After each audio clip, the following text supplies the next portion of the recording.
वही करेंगे। एक जो है,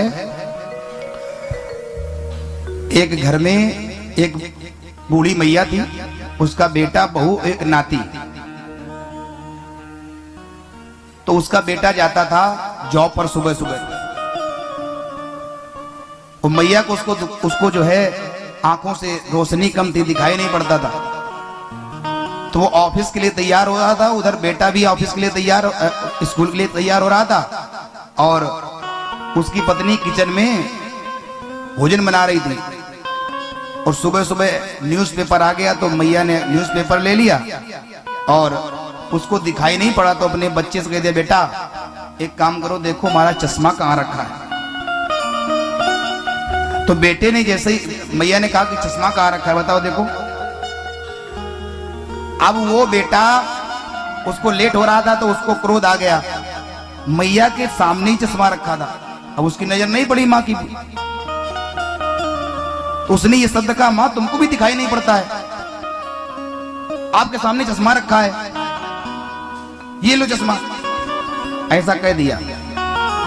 अब थोड़ी देर बाद जब स्वयं तैयार हो गया तो अपना स्वयं चश्मा ढूंढने नहीं गया, तो कह रहा है अपनी पत्नी से, ए सुन रही हो, बोले मेरा चश्मा कहाँ है।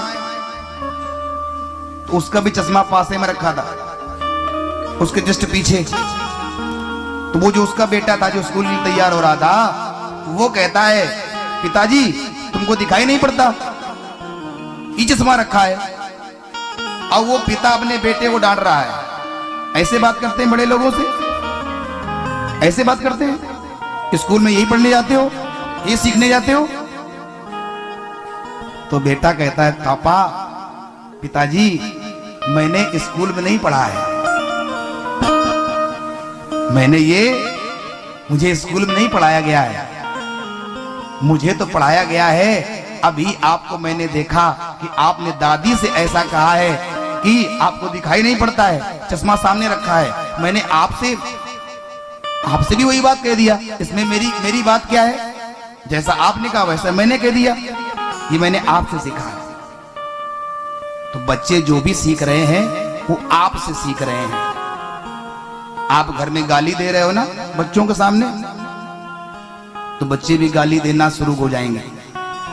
और गजब की बात तो ये देखो, कुछ घरों की स्थिति ये होती है कि बच्चे अगर गाली दे रहे होते तो पापा उसके कहते हैं, बेटा गाली दो, कैसे गाली देते, इनको गाली दे दो। अरे राम राम, उससे गाली दिलाते हैं जो है दूसरे को, सुनाओ कैसे गाली देते, ये स्थिति है। तो भाई तुम चाहते हो बेटा धर्मात्मा ध्रुव प्रहलाद हो जाए, तो हमें तो नहीं लगता है कि ऐसे बेटा आपको ध्रुव प्रहलाद होगा।